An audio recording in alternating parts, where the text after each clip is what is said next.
What's up, everybody? Looks like we got things are going on. Got my sound working, everything's working. Welcome to Tua Tuesdays, another episode of Tua Tuesday as we get closer to this season. I can't wait. So welcome, continue coming. And I got a little bit of a PSA. I mean, the other, like Saturday, I was heading to the airport to pick up my sister, and I stopped in a 7-Eleven to get a big gulp on the way, and somebody recognized me and said, "Hey, are you Barry?" And it was, I don't know if this is going to show up, but it was Magic Jack Maxwell. Magic Jack Maxwell is a musician. It says, if it ain't magic, if it ain't Jack. And I got to meet Magic Jack. He had a cool suit on. And why I bring this up is because it's been happening more and more where people run into me. Understand this. Other than maybe if I'm at dinner with my wife or, something like that, please feel free to stop by, say hi. I love interacting with you guys. If I'm out in a restaurant or bar and I'm not with the wife or whatever, I'll buy you a drink. I love meeting the people who watch my channel. You don't get a chance that often. A lot of people aren't from South Florida, but if you're there and you don't want to punch me in the nose for some of the things I've said, or if you want to take a shot, let me know. But in any event, I'd love to get to meet some of you one-on-one. And again, Magic Jack, if you're watching, you probably didn't think I was going to keep that, but I kept it and I mentioned it. And so it was nice meeting somebody. You should have saw the suit this guy had on. It was just sick. I mean, he had on a magician suit and it was just unreal. So before we begin today, or part of the beginning today, I want to talk about something. I mean, we are here to talk about Tua Tagovailoa. He is a Samoan guy that came from Hawaii. And right now, you guys know that Hawaii is just going through hell. No other words to say it. Maui has been completely devastated. There's a word, a Hawaiian word. My wife used to live in Hawaii, and when I talk to you about where she used to live, it's going to freak you out.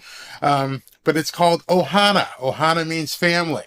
And ohana can mean your brothers and sisters. It can mean people you know, the community, and you're all one big family. Tua Tuesdays, this is our ohana. I mean, over my shoulder back here, you can see the Macau hook that my wife gave me. And we try to, I mean, she was so immersed in Hawaiian culture that a lot of it came home with her, and some of the food that she cooks. And, once in a while she reminisces, but she's been completely devastated. Completely devastated. She still has friends and family who live on Maui. And incidentally, she used to live for some time in Lahaina, ground zero for these Maui wildfires. When we would go out to Maui and visit, you wouldn't recognize, if you've never been there, if you see the pictures I'm going to show you, what Lahaina was like. It was almost like Key Westy, but even more chill, more laid back. And I'm seeing these unbelievable fire pictures that are happening right now, and I just can't even fathom that that's the same place. This is a video of Lahaina while it was burning. It's just atrocious what has happened. It's horrific. Such a beautiful island, such a beautiful place. Look at these things. These things look like, it looks like Ukraine. It's that bad. You would not recognize it if you've never been to Lahaina. This is Front Street, I believe, and it was the most picturesque place you'd ever want to see. My father is from Jamaica, so I spent a lot of time in Jamaica as well, where it's lush and green, and now there's no color. It's just ash. It's just been completely devastated. I mean, nothing left. Absolutely nothing left of Lahaina. Just such a beautiful place. And it's funny because you're watching these guys go through and they're trying to find what's left over. Possibly some of them are bodies. And you wouldn't even know. It's so much ash. You could be walking through where some people were, burned up. It's really, really bad. And my heart goes out to everybody in Lahaina and Maui who have had to endure this over and over and over. It just seems like nobody's getting what they need. And what I mean by that is, like I said, my wife has family and friends in Maui. And what you may hear FEMA say isn't what's really happening. They're not getting the stuff that they need. The people are having to do it themselves because there's such, as you would imagine, always a delay, a complete delay with aid going to the people who actually need it. And I don't want to have to sit in line in a bunch of forms to get some water. Hey, listen, okay, what's your address, or what was your address? We're going to take a DNA swab. No, man, just give me some water. Just give me some food. I don't need this. I just need to get back on my feet, and don't you dare steal the land. I'm really, really concerned about that. I mean, look at these pictures. It looks like a war-torn area. And this picture here got me because the contrast of the beautiful, beautiful Pacific Ocean behind a backdrop, as a backdrop to this complete horror.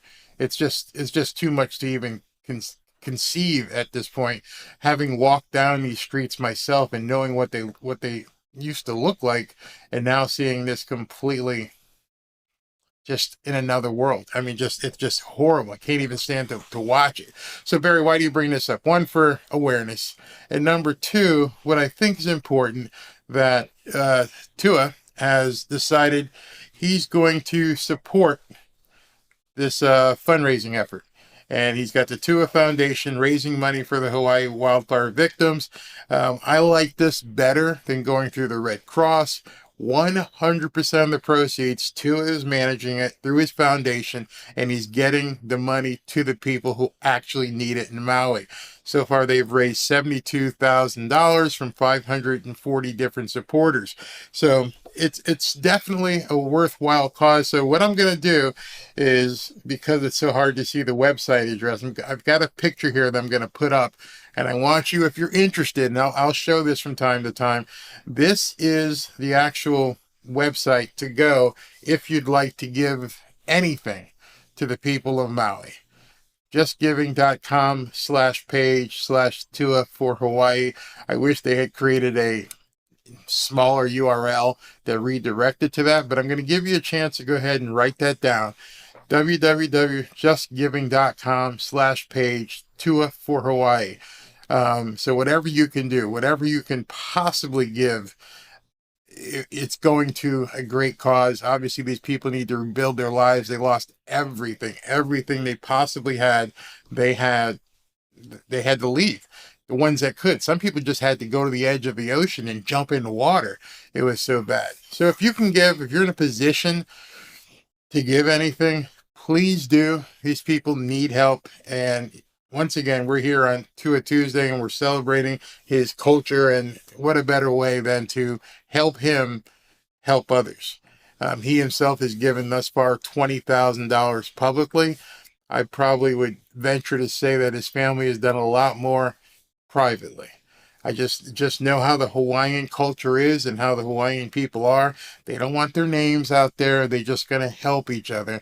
And I bet you the $20,000 that he put in was just to basically spike the pot and get it going. I would almost, if I was I am a betting man sometimes. If I was a betting man, I would venture to say that Tua and his family, his brother, all of them have done much more to help the people of Lahaina and Maui. So whatever you can do would be greatly appreciated. Do it anonymously, do it in your name. It doesn't really matter. Just if you can. These are people, if you put yourself and have the empathy of putting yourself where they are, imagine tonight, I'm sitting here. If you just had to leave, you didn't have time to do anything but with the clothes on your back, run outside and jump in the ocean to get away. Imagine it. Everything you possibly have is gone. Even possibly some of your relatives. Even possibly some of your pets. Some of the stories I've heard, just horrific. So, that's all I'm going to say. I'm not going to beat the drum. If you want to get involved, get involved.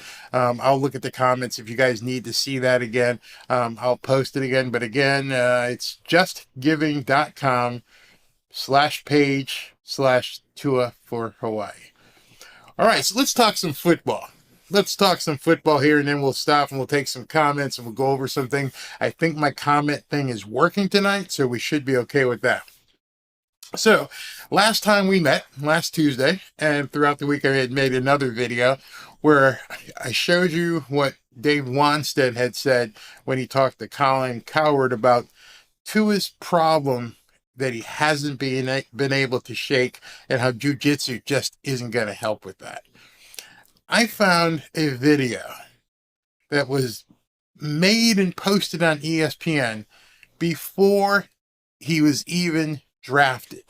And before he was drafted, he actually, Nick Saban actually was interviewed by some people at ESPN. I believe her name is Hannah Storm was the woman he was interviewed by. And Hannah said, and man, it's just amazing what she said when she asked him these questions. She asked him, what do you like about Tua? What do you see as problematic? And I watched this thing, and it's like 5 years old. I'm like, you got to be kidding me. Are we still dealing with the same problem? Has there not been any quarterback coach that can help Tua with this? So forget the jiu-jitsu. Listen what Nick Saban has to say here. And when you get these questions in the lead up to the draft, because the question isn't about his ability, it's about his durability, about his health.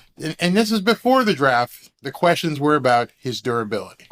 How have you answered those questions? Well, look, I think Tua is a great competitor, and I think one of the things that we've tried to talk to him about, which most of his injuries here have occurred when he extends plays, and he does not give up on the play, and it's because he's a great competitor. And you certainly, don't want to inhibit that spirit in any way, shape, or form, but there's also a time to be smart. Exactly.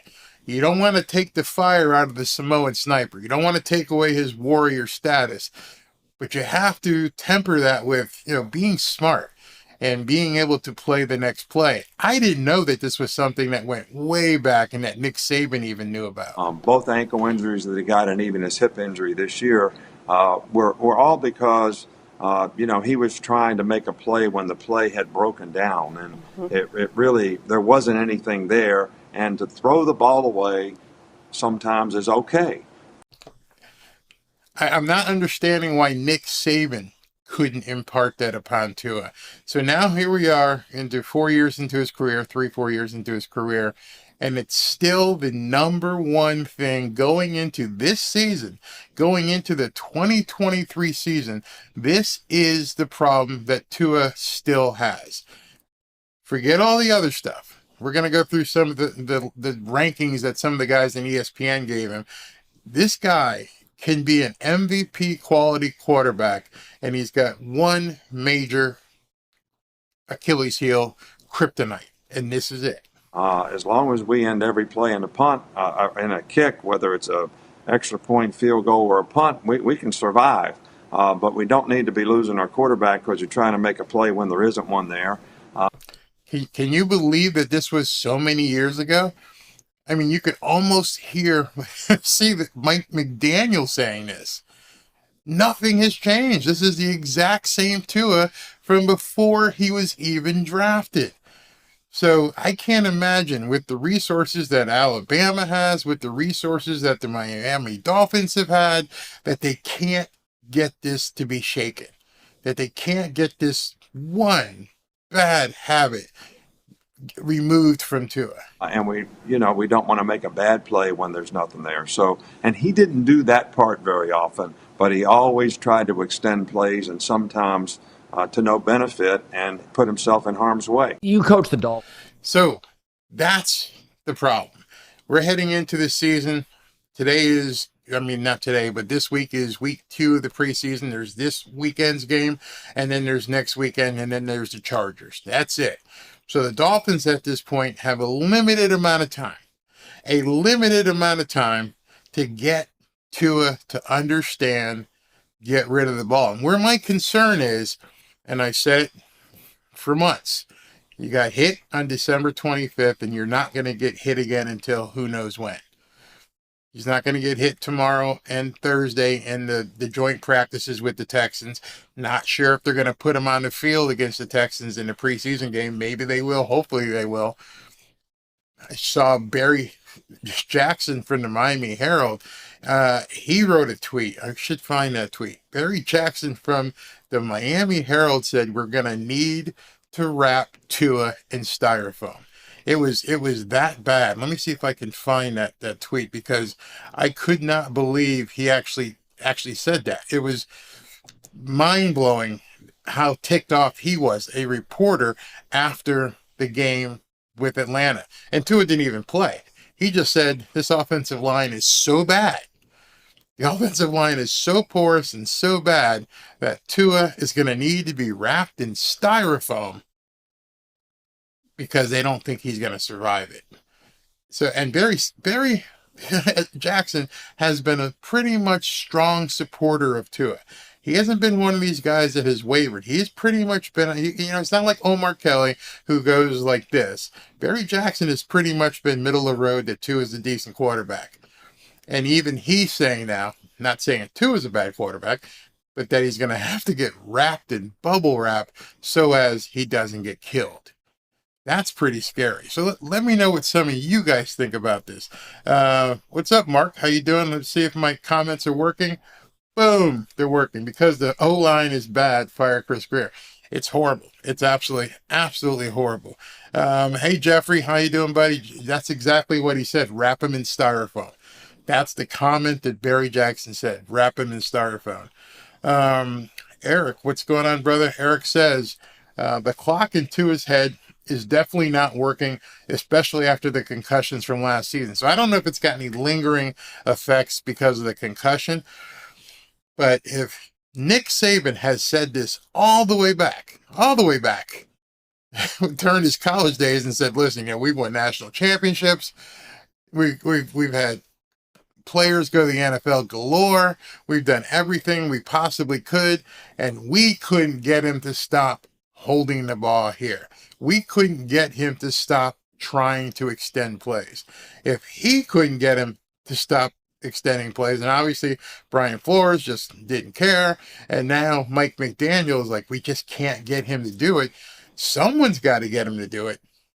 I don't want to see this quarterback go down again. I don't want to see Tua. He's a good kid, starting a young family. We can't have him go down. This is besides playing for the Dolphins. I don't want to see him just get busted up to the point where he's could have brain problems. That's not cool. What's up, Larry? How you doing, brother? I don't know what Chris is doing, but he needs to wake up for real, fix the line. Now, the problem with that is that everybody's saying that, but there's not like there's linemen galore just hanging out there. And you understand, you're basically 3 weeks from the season. 3 weeks. So what happens if you're just 3 weeks from the season? That means you're going to be picking up stuff that other people don't want. You're going to be picking up discards. You're going to be basically using other people's trash to try and build something. That's scary. I know there's this guy, Dalton Risner, who's hanging out there. He's a free agent guard. But then you have to ask yourself, why is he still hanging out there? Why is he still a free agent? Nobody, 32 NFL teams, nobody has said, let me go ahead and sign Dalton Risner. Makes no sense to me.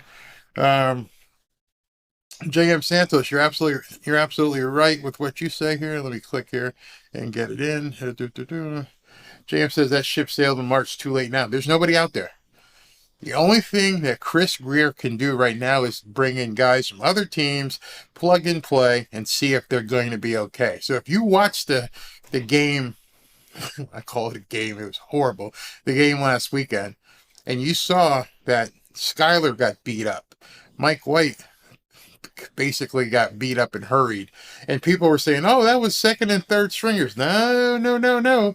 Austin Jackson played a lot of that game. Eichenberg played a lot of that game. They've been trying different scenarios up front.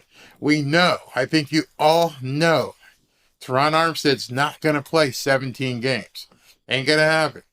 So who are they going to plug in there? It doesn't make any sense to me why he didn't do something about that offensive line. NJ Finns, what's up, brother? I'd be looking at the offensive lines of the 3 best teams in the league and whatever they cut. Yeah, so we know that the Philadelphia Eagles have an awesome line. So if you don't cut it there, you might be someone who's even better than the Dolphins have. If you don't make it with the Chiefs, you might be better than someone that the Dolphins have.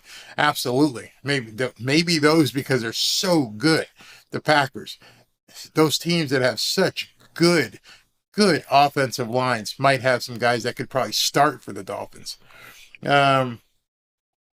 Joe, this is a great question. A lot of people have asked it. What does Grier see in this line that the rest of us are missing?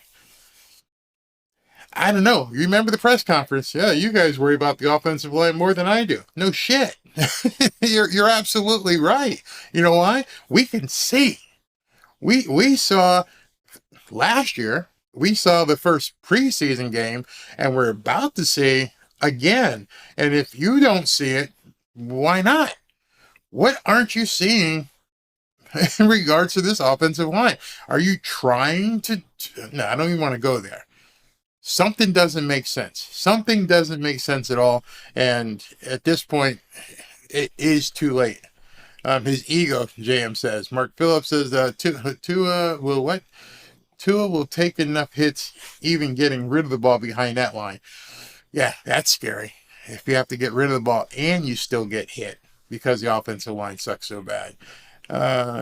Let's see. Jeffrey Hanshaw. I have to believe that Mike is more professional than that. Mike is, but Mike is basically the cook in the kitchen. He's the guy, making the meal, trying to make it work. The guy who's supposed to buy the pans and pots and stuff, that's Chris Grier. So I'm sure Mike McDaniel has gone to him and said, Chris, what the hell are we doing with these guys? I didn't hear a statement by Mike McDaniel saying last year, you guys worry about the offensive line more than I do. That came specifically from Chris Grier.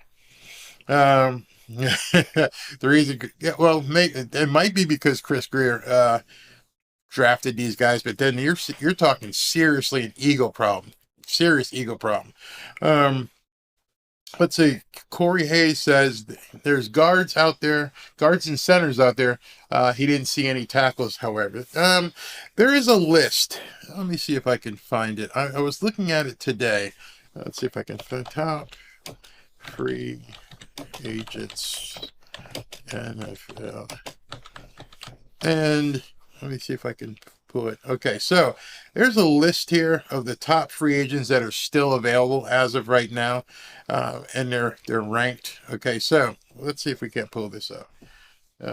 Let me move this. Okay, these are the top free agents according to NFL.com. Jadeveon Clowney, Dalton Risner, that's that guard we just mentioned earlier.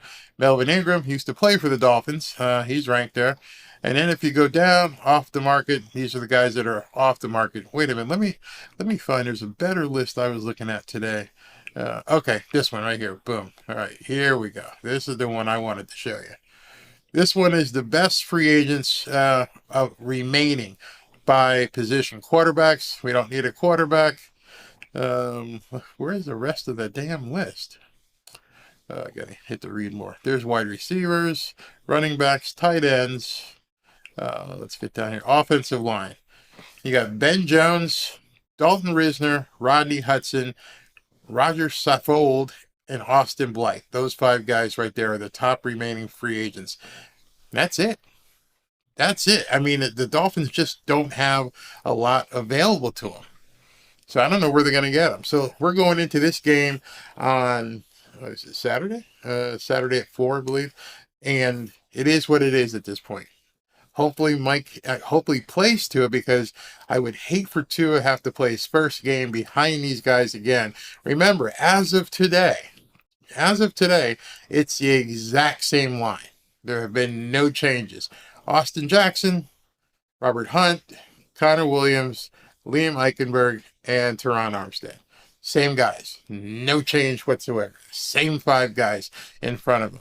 Now, Isaiah Wynn and a couple of guys are competing, trying to beat out Liam Eichenberg. But right now, that is what it is. I don't know what we're going to do. So let me go back to a couple more comments.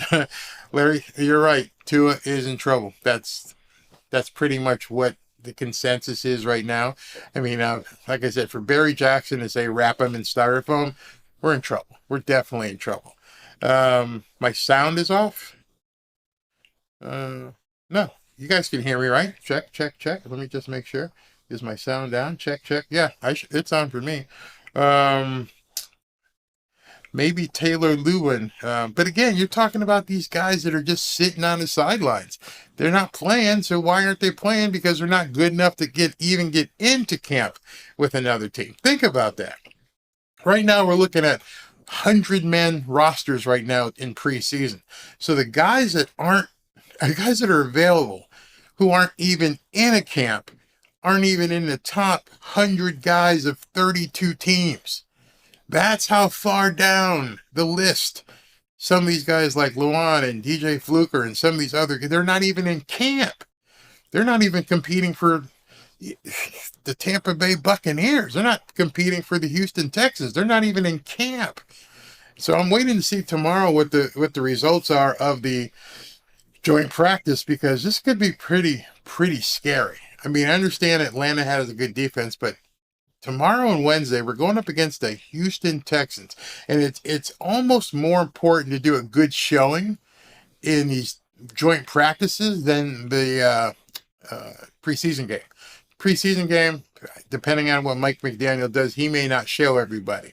This week and these next 2 days, Tua is going to get a ton of reps against Houston's #1 defense, and although he can't get hit, you're going to see what kind of reaction he has and what kind of success he has against an active defense, an 11-on-11 defense. I don't even watch that one-on-one shit. I don't watch 7-on-7, because if there's nobody rushing you and you have no concern about getting hit, you already know you're not going to get hit. But if you don't even have anybody rushing you, no one's going to cover Tyreek one-on-one, and he's never going to see that in a game. The only reason Tyreek would ever see one-on-one in a game is that somebody screwed up. That's the only way Tyreek is gonna see one-on-one in a game. It's the only way Waddle's probably gonna see one-on-one in a game, unless they're doing an all-out blitz or something. But other than that, what are you gonna do in a one-on-one? Show a guy running 4-2 past somebody, other guy? Doesn't really make any sense. George, what's going on, brother? Nice to see you here tonight. We'll be starting the season down a prayer. Greer drops the ball big time, put him on the offensive line, then fire him. What a waste. Man, it's crazy. Yep, Kelly, you're absolutely right here. Armstead is already not just Armstead. Armstead is dealing with minor nicks. There's so many guys that are hurt right now. Chosen, hurt. Waddle, hurt. Armstead, hurt. What's his name? Cam Smith, hurt. There's so many people with little nagging injuries that those are the kind of injuries that kind of scare you, because they're just like week to week. It, might get better. I don't feel as good. And it's not like, hey, listen, you broke your ankle, you got a cast, you take it off, you're good. Your soft tissue stuff, the stuff that really can bother a player, nag him, and really impede his success, those are the things that really scare me. What's up, my brother Pete? Football is back, so do you think Tua should play Saturday versus Texas, and if so, how much? I thought he should have played against the Atlanta Falcons. I definitely feel he should play against the Texans. You only have so many dress rehearsals before you got to actually play. And with the shortened preseason, you got 3 shots. 3 shots. You got the first one, you got this one coming up, and then you got another one after that. And then you're playing a big dance. So if you're not practicing, I understand it's practice. If you're not out there in real time, first game is going to be tough, real tough. So how much would I play him? Depending on the offensive line, at this point, going into the second scrimmage, probably a quarter, probably an entire quarter.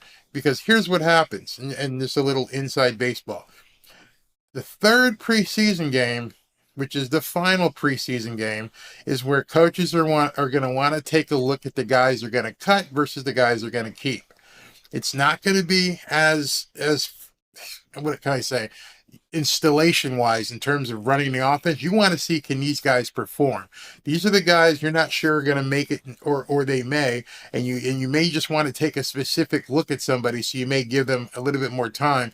And on the flip side of that, you're going to got guys on defense who are like, I need to do something this week, or I may not make the team. I could be playing for $500,000, or I can be getting a job at 7-Eleven next week.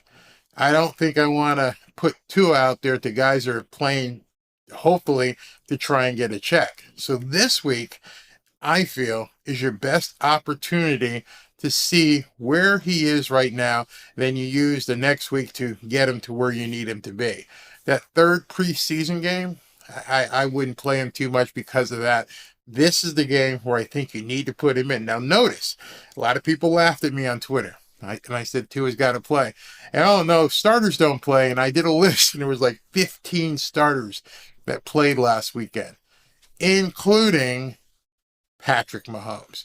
But Barry, he only threw 2 passes. That's all he needed. He just needed to get out there and get the feel, the speed of real-time game. He got out there. Derek Carr started, played. I understand Brock Purdy may play this weekend. They're Kenny Pickett. They're starting to put the offenses together, and they need to make sure it's ready in real time. Dalton Risner is trash, or he would be signed already. I tend to agree. Let's see here. Kenny Munnings says they were putting up almost 30 a game with this offensive line, and he wasn't the most sacked or most pressed during that 8-3 run. Forget about that. I talked about that last week. You guys got to just wipe that off the table like it never existed. Forget the stats early in last season. Forget all that shit. That was Mike McDaniel's first season. That was Tua's and Tyreek's first season together. People didn't know what to expect. Defensive coordinators didn't know what to expect. It takes teams a little while to learn what a team is going to do offensively. Then, the most recent body of work we had should tell you where the concerns are. Don't go back to October and September. What happened in November and December? That's what you have to look at, because that's the most recent body of work. Then you have to look at what's happened in practice. I just shake my head when I hear people talking about, he was 8-0, 8-3. Doesn't matter. At this point in the game, it does not matter. And you guys have got to learn, basically, to just stop looking at that. It doesn't matter. It's almost like you get in a fight with your wife, and you're just like, but I took you out to dinner 2 weeks ago. You think that matters? If you're married, you tell me if you get in a fight with your wife or screw up, and you say, but honey, 3 weeks ago I did this. Does it matter to her at that point right there? Hell no. And right now, the defensive coordinators, as I've said over and over and over, they've just sat there and they watch game film. And every single one of them is watching the Chargers game. Every single one of them watched the second half of the Green Bay game. They saw what they can take away from Tua, what they can take away from Mike McDaniel. And as of today, he has not shown anybody, unless he's going to do it this week, how he's going to combat them taking away certain plays that were his bread and butter last year. That's what you need to focus on. When you're watching this week's practice, if you get film, or if you're watching the game, look at where Mike McDaniel wants to throw, where he wants Tua to throw, and see if they're taking it away. If they are, that means that they've learned, and he's going to have to do something different. What's up, Sal? How you been, brother? Okay, it says, Tua should play with this O-line. We know how fast he needs to get rid of the ball. He will be like Superman throwing the ball faster than a speeding bullet. This O-line sucks. 2.2, babe. 2.2 to 2.3 seconds. Got to get it out of your hands. Hey, Alex, how you doing? Tua just needs to play and minimize concerns about his well-being. Just one deep pass to Waddle and Hill is enough. Then run the ball every play. He doesn't need to do much preseason week 2. So what happens if he throws a deep pass to Waddle and Hill and they don't get completed, or gets intercepted? You're saying that's all we need to see? That's all he needs to see? He's going to be comfortable with that. Mike McDaniel's going to come off the field and say, okay, I saw where your problems are. You got to keep thinking. You got a few weeks. You've got 3 weeks to get ready. And if it's not working now, what's going to change to make it work against the Chargers? The Chargers, who the team who started off your demise. The Chargers defense being the team who cranked it down on you.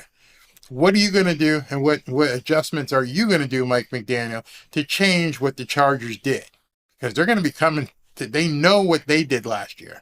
So that's where the problem. Jeffrey says, I disagree. I believe in this team. Does anybody remember the no-name offense? Omar Kelly posted something today. It was really awesome. And he says, from his perspective, which is the same as my perspective, is I can't rely on hopium. I can't rely on beliefs. I firmly am settled as a fan and want to see this team do well. I'm talking to you from clear football facts. Not hope, not belief. I'm looking at facts and saying, hey, listen, the second half of the season, the Dolphins crapped the bed.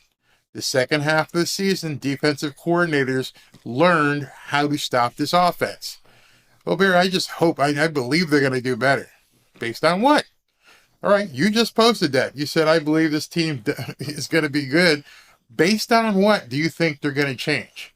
What have you seen as today? Today is August 15th.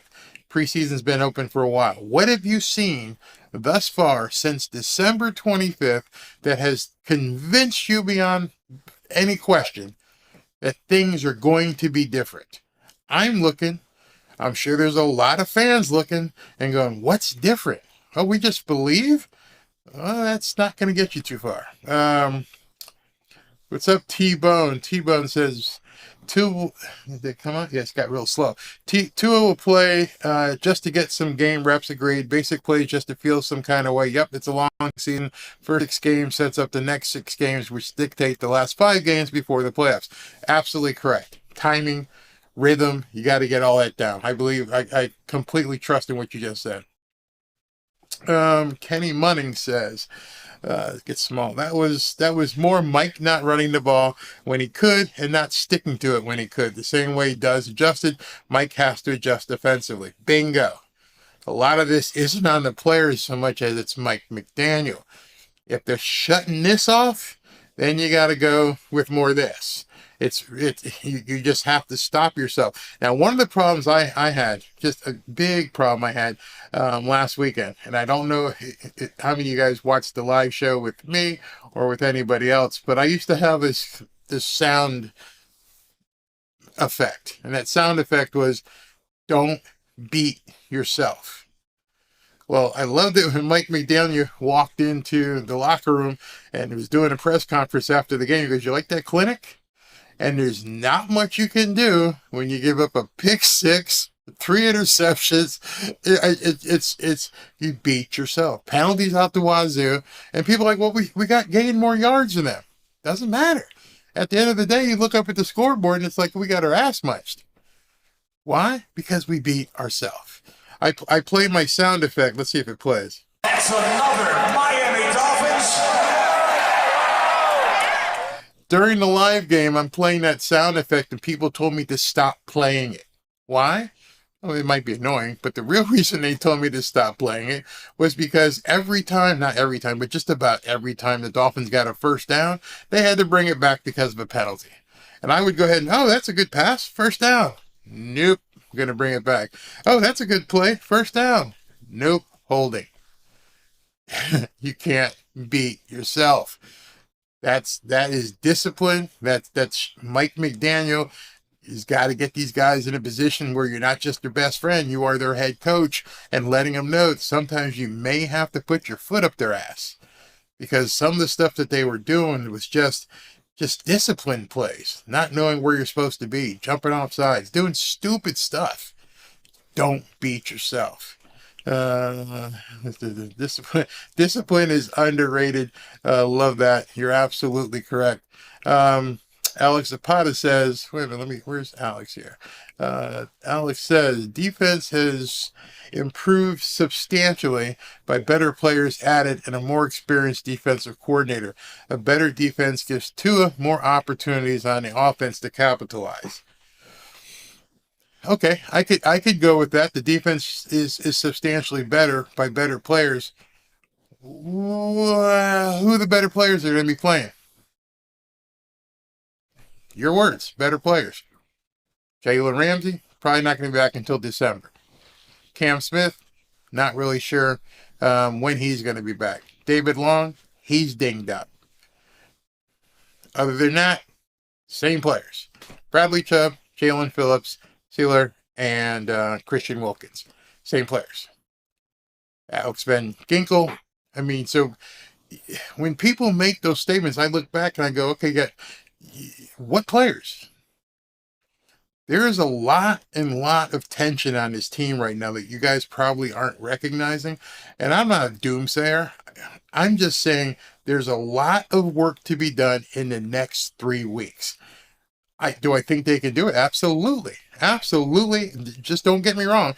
Absolutely. I think both sides of the ball can be ready by the Chargers game. But what I'm saying is that's up to Mike McDaniel and Vic Fangio to get their mojo on. For Mike McDaniel to understand which plays I got to call, got to get the play in on time, no delay of games. Same problems we saw at the end of last year, we're seeing them again already in preseason. Delay of games, communication. Remember, Tua said, we're not communicating. That should all be worked out by now. All of it should be worked out by now. Vic Fangio, he's got the players, he's got out there on the field. He'll make something work. I'm not really worried about that. Let's see. Jose says, it seems to me that Mike McDaniel and Vic Fangio are polar opposite personalities. Can they coexist? Yeah, I believe at this point, for their own salvation, they have to.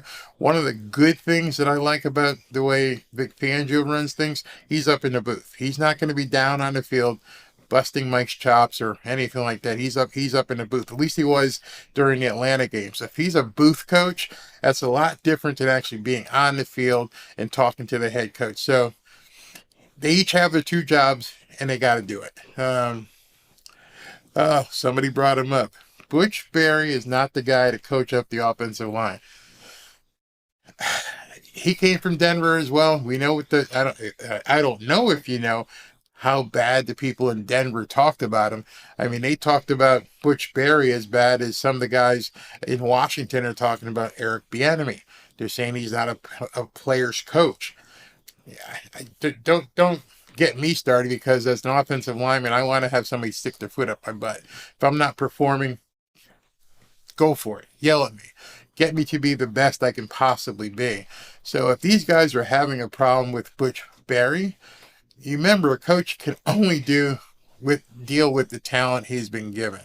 Yep, Kenny, you're absolutely right. Better defensive coordinator. We should mean with a better scheme, should make the players play better. Absolutely. Absolutely. I believe that. What do we got here? Hey, Pablo. Hey, haven't seen you in a while. The unknown factor is Fangio, perhaps the best defensive coordinator in the game today. We're going to see. I got a couple people pissed off at me last week. I had posted a tweet saying, you understand, last time, like we were talking about history, what is Fangio's most recent history? Anybody want to raise their hand? Anybody want to know what Fangio's most recent history is? Fangio's most recent history is he went 18-30 with the Denver Broncos as a head coach. 18-30, then he got fired. So his last coaching position in the NFL, a couple of years ago, he got fired from. Everybody says how great of a defensive coordinator he is. I believe this is a prove-it year for him as well. You got fired for having a horrible team in Denver. But you're a defensive genius, and it's all the offensive guys' coordinator's fault. Nah, it doesn't work that way. I'm sure he instituted his defense in Denver. Perhaps he didn't have the same level of players that he has with the Miami Dolphins. That's why Jalen Ramsey here, X-Man, the Javon Holland, he didn't have that kind of secondary. So, you got to give him the benefit of the doubt, and you got to believe he's going to pull it up. And I think that's exactly what he needs. I'm pretty sure that's why he's here.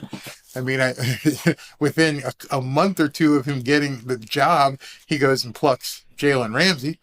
But now with Jalen Ramsey hurt, you're going to earn your money now, bud. You're going to have to get out there and earn your money. So this coming couple of weeks, we're going to see some coaches have to earn their money. There's a lot of adversity. The offensive line is what it is.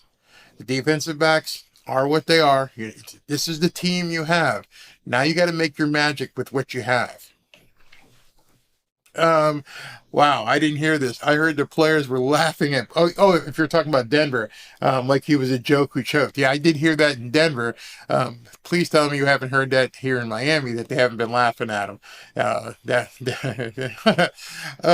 Jose says that Fangio blamed the C word. Oh, please don't tell me that. Please don't say that. Live Squad 305, Life Squad says A-Chain has nice ability, but he did nothing special. 10 carries, 25 yards. You can call that great. 10 yards and 25 carries. Brian Baldinger did a breakdown. I should have grabbed that for you. Brian Baldinger did a breakdown of a couple of A-Chain's runs, and he slowed it down. There's no blocking. There were no holes.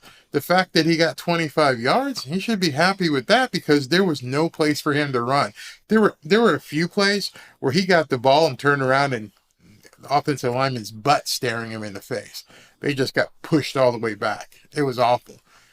Which is, same thing with, we're going to get to if we have time, the whole Dalvin Cook thing is like, it's ridiculous. Doesn't matter if there's nobody blocking.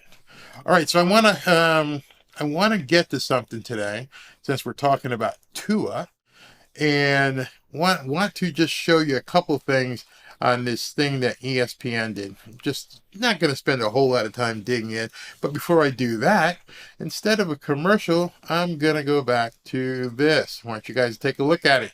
As I started the show and I was talking about what's going on in Maui and Lahaina and how these people are basically been devastated. If you'd like to give to the Tua Foundation, that's his logo, the Tua Foundation, go to www.justgiving.com/page/Tua for Hawaii. Great cause, obviously. Let's see what we got here. This is the actual page right here, where he's raised $72,000 so far. If you feel so inclined to help out, please do, as the people in Hawaii are having a horrible time. Horrible. So instead of running commercials tonight, I decided I'm just going to push this thing here. Give to the Maui wildfire victims. All right, so back to what I wanted to show you today. So there was an article on ESPN where a couple of the analysts on TV, Matt Bowen, Tim Hasselbeck, Matt Miller, Dan Orlovsky, Jason Reed, Jordan Reed, Mike Tannenbaum, Seth Walder, and Field Yates got together and ranked the top 10 quarterbacks, not overall so much, but in different attributes. A couple of the guys on here, obviously you recognize as former NFL QBs, and so they took all their data, compiled it, parsed it, and came up with who's got the best X, Y, and Z. And so I want to go over this as we're getting ready to head into the hour. These are the attributes they ranked: arm strength, accuracy, touch, mechanics, field vision, decision-making, complete level and toughness, in the pocket, rushing ability, second reaction. First category we got here, we've got arm strength. No secret. Obviously, they're going to have Josh Allen, Patrick Mahomes, and Justin Herbert at the top of the list. Tua, not on the list. Not in the top 10. Big surprise?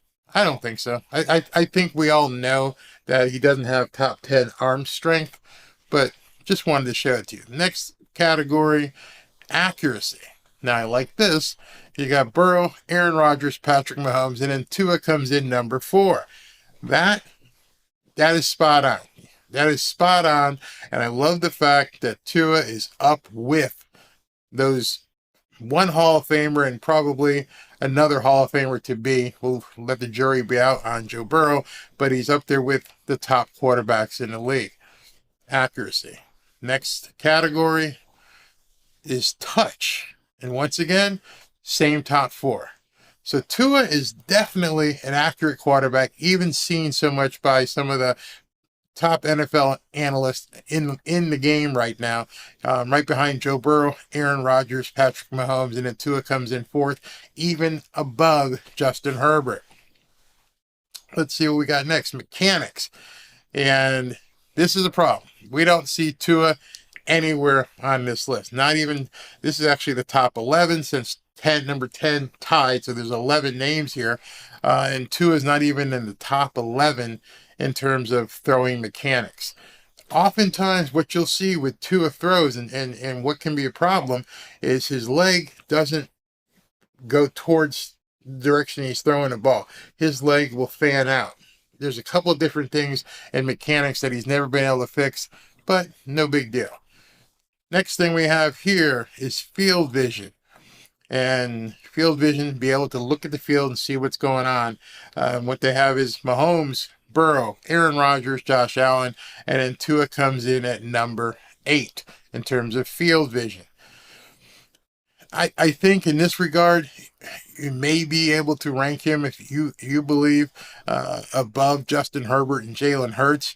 I think Trevor Lawrence may take a big leap in that as well. But these guys, they have him at number 8. All right, let's see next. Decision making with the football. Now, this is some of the stuff we've been talking about for months now. Decision making with the football, avoiding turnovers, protecting the football, not taking unnecessary risk, and keeping an offense out of harm's way lead to better efficiency. They've got Tua ranked number 10, right above Josh Allen, who runs the ball crazy and gets fumbles and interceptions. They got him down at number 10. That's something he really, really has to work on this year. Do you agree? Let me know. Next attribute, complete level, competitive level, and toughness. No surprise here.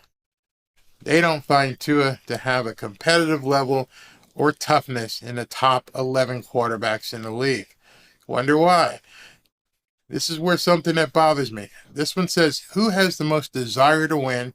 Toughness rolls into it, and our analysts looked at each quarterback's bounce back ability and resilience and how well they can take a hit. Tua is not mentioned in the top 11 quarterbacks on this list. And I think it'd be kind of hard to argue. He's got something to prove to get above these guys. Now, I know what some of the people are going to say. Matt Stafford was hurt. Dak Prescott was hurt. Lamar Jackson was hurt. And they all rank higher than him in toughness today. And then we've got, let's see, go down further, pocket presence. This is one I thought Tua would be much higher. They've got him ranked number 8 for pocket presence. Pocket presence refers to how a quarterback operates in the pocket. Some things our analysts looked at here include ability to sense and avoid pressure, command and mobility within the pocket, calmness under duress, and how a QB gets it done from both under center and shotgun formations. So in this list, what they're saying, Tua being number 8, people say he's got awesome pocket presence. I had one guy who messaged me on Twitter and said that pocket presence was his superpower. The one thing on here that I'm sure degrades Tua is where they say the ability to sense and avoid pressure. I think he does all the other stuff well. The ability to sense and avoid pressure. That's what happened last year, both in Cincinnati and with Green Bay. Didn't see the pressure coming, tried to extend it. That goes direct to that. Next thing we got. Let's see. Rushing ability. I don't expect to see him in. There's no way we're going to debate that one. He's not a running quarterback.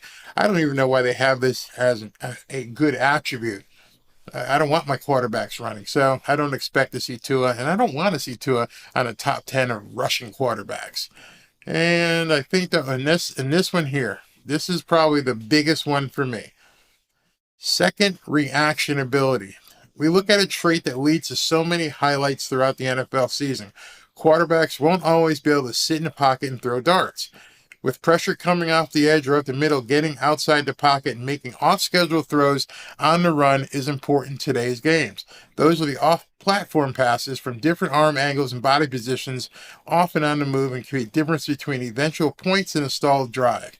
So you've got Mahomes, Josh Allen, and the rest of them, and Tua is not mentioned. In this offense, I mean, that was the last of the categories. We can take some comments before we close. In this offense, we don't expect Tua to run the ball. We don't expect Tua to have a position where he has to do much more than, as somebody said, be the point guard. Deliver the ball to whoever's supposed to get it when they're open for the shot. Just get it to them. The second reaction ability is where Tua gets hurt. Goes back to that Nick Saban video I played earlier. Lends itself to the fact that Mike McDaniel needs to run a bit, because this offense isn't going to be tailor-made for second reaction ability. It's not second read, but if this play isn't here, what are you going to do? What's your reaction to what's happening on the field? That is the thing to look for going into these preseason games and the Chargers. What does he do if Tyreek can't come across the middle? What does he do if Waddle can't come in? There's no tight end right now. Maybe Alec Ingold out on a flat or something. Maybe A-Chain out on a flat.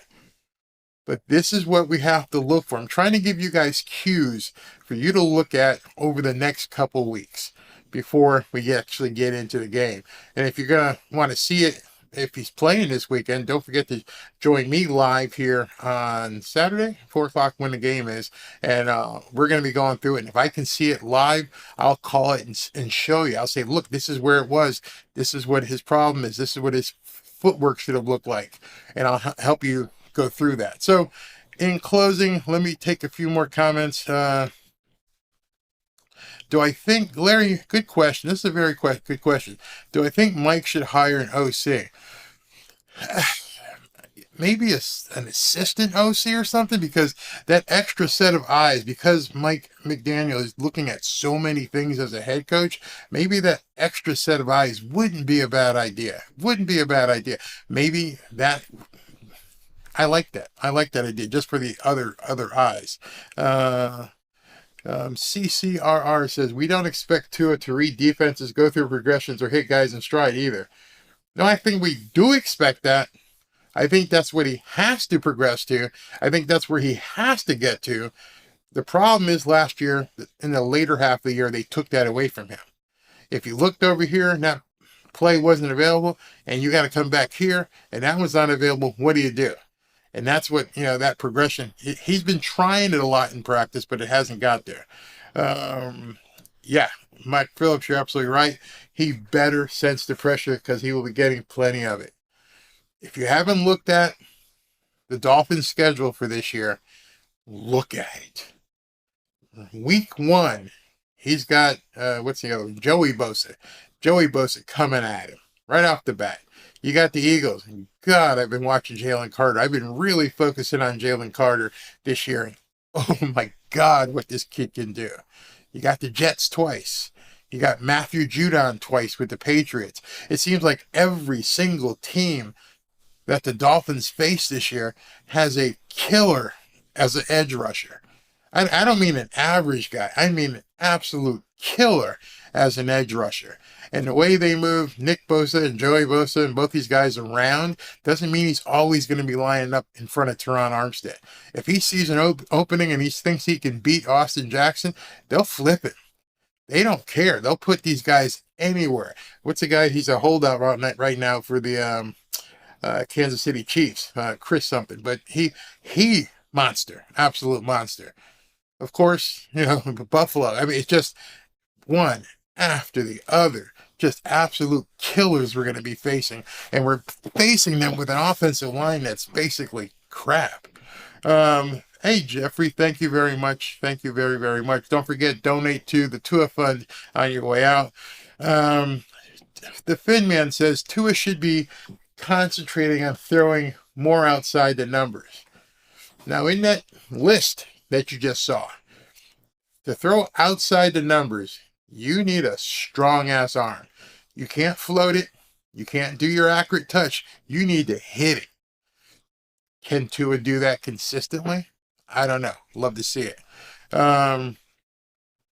Hey, Pete, what's going on, brother? This is a good question. If we start 0-3 and Tua is not playing at a high level, what should the Miami Dolphins do? Ooh.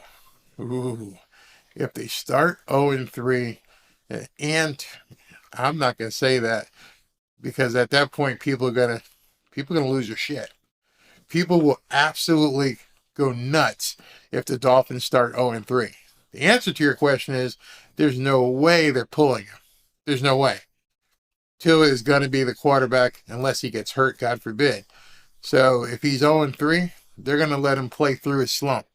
They're going to let him play probably as long as it takes to get through that slump until he gets to an easy part of the schedule. They're not going to pull him. Not going to happen. I know that freaks some people out, but that is what it is. Hey, Dad. Dad Dean says, tank for first pick. Here's the problem when people start talking about the tank thing.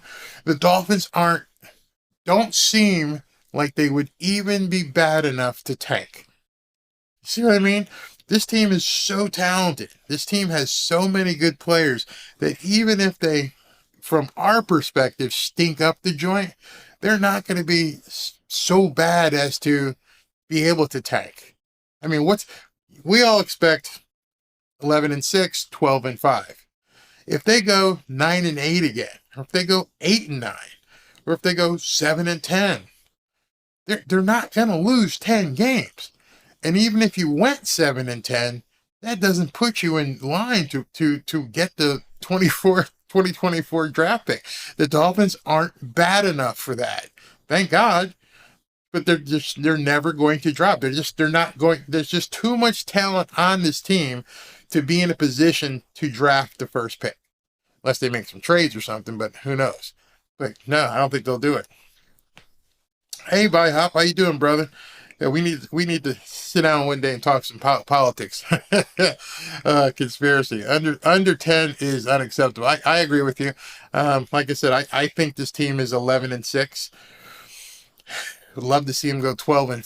11-6 is doable. I think 11-6 still gets you into the playoffs. You go 10-7, you're getting in the gray area. I mean, we don't know what could happen with the Patriots. I'm telling you, with them signing Zeke Elliott, it may be enough to get them to 10.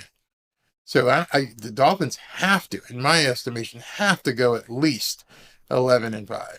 I mean 11-6. At least. Let's see here. He got to write Tua out. All right, guys. The last thing I want to talk about, it's been an hour for Tua Tuesdays, is I think everybody by now knows that Dalvin Cook ain't coming. Dalvin Cook is a New York Jet. That's it. We got to deal with it. I've always felt from the beginning that Raheem Mostert and Jeff Wilson, if they stay healthy, will be just fine in this offense. Now we can finally put that aside and focus 100% on Tua staying healthy, A, and B, doing something about the offensive line. Right now, Chris Greer, you don't have to worry about making no deals to get Dalvin Cook. Don't even go looking for Josh Jacobs. Don't even go looking for Kareem Hunt. This is your team. Fix the friggin' offensive line. Are you with me on that? Do you guys believe at this point, no more distractions, no more shiny objects, fix the offensive line? That's all I got for tonight, guys. If you want to, and ladies, if you'd like to get with me on Sunday or Saturday when the game is, I'd love to have you. I'm just going to put this up as we go. Please, if you have a chance, if you have the ability, if you are so inclined, help Tua, help the people in Maui. Go to justgiving.com, page Tua for Hawaii. One of the reasons why I really like this is obviously I trust Tua and his family. I wouldn't show it to you if I thought, some funny business would go on. And number two, he's from there. and it's not the Red Cross deciding how they're going to distribute funds. And number three, 100% of all the money to the Tua Foundation goes directly to help the people in Hawaii. That's what I think needs to happen. Anything you could do would be greatly appreciated. Tell your friends about Tua Tuesday.